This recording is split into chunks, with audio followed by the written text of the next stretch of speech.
کې مسجد قبا کې 2 رکعاته نفل د عمرې برابر دی.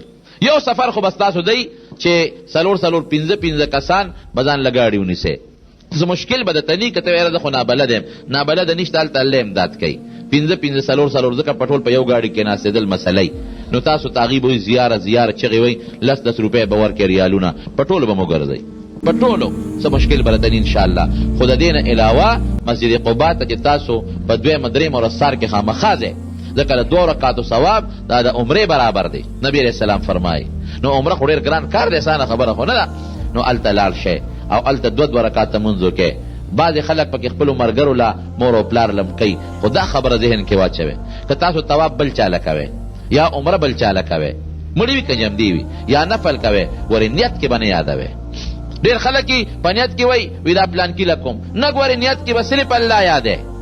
دا مونځ ګورې ته الله لکې، دا طواف الله لکې، دا عمره الله لکې. ډېر خلک په دې کې خطا دی، ډېر خلک خطا دی. هلکه 2 رکعاته چې نیت کوي وي دا پلانکي لکوم، پلانکي له نه کوي، نیکبخته دا خو خاص الله لره. چې مونځ دې خلاص که نو بیا به دعا کې د وی خدایا دا مونځ چې ما وکړه دې ثواب ما پلانکي ته وبخه.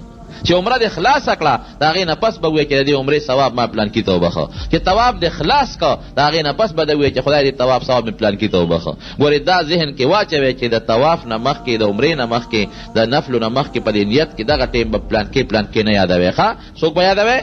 الله به یادوي. او چې خلاص کې جمدي تم بخلی شي او مړو تم بیا بخلی شي. خداره چلته سړی یو 6 رکعاته مونځ وکړي بیا وایي چې خدایا د 2 رکعاتو مې پلانکي ته د 2 پلانکي ته ثواب خدای د هغې عملنامه کې ولیکي.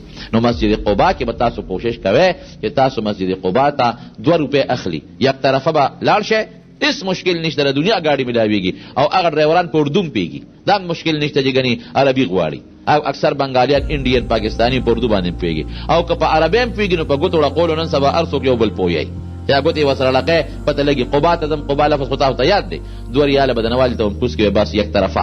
بیا هلته ښه خپل لمونځونه وکړه ځکه ډبل چې ونیسې بیا به هغه ولاړي نو ته خو 2 رکعاتو نه زیات بیا نه پرېږدي.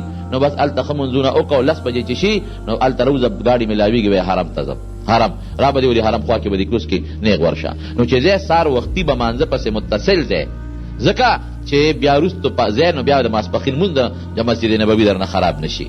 دا خو ستا د مدینې منورې طریقه ده چې مسجد قبا ته 8 ورځې دي نو چې په هره ورځ دي چې په 2 مرخ خامخا لاړ شئ. دا خلک پیاده هم ځي، ټول اجیان به تاسو وینئ پیاده به ځي. 20 منټ مزل دی یا 25 منټ، 20-25 منټ د یو طرف نه مزل دی، پیاده خلک ځي او که پیاده نه 2 ریاله اخلي یک طرف او بیا د هغې طرف نه 2 ریاله ورکړه د بل طرف نه به جومات ته به راځې. او دا نور زیارتونه خو 5-5 کسانو ګروپونه به جوړ شي نو په هغې کې به وګرځئ، هغې کې خو څه مشکلات درته نشته. باقي د طواف متعلق خو تاسو ته ملګرو به پوره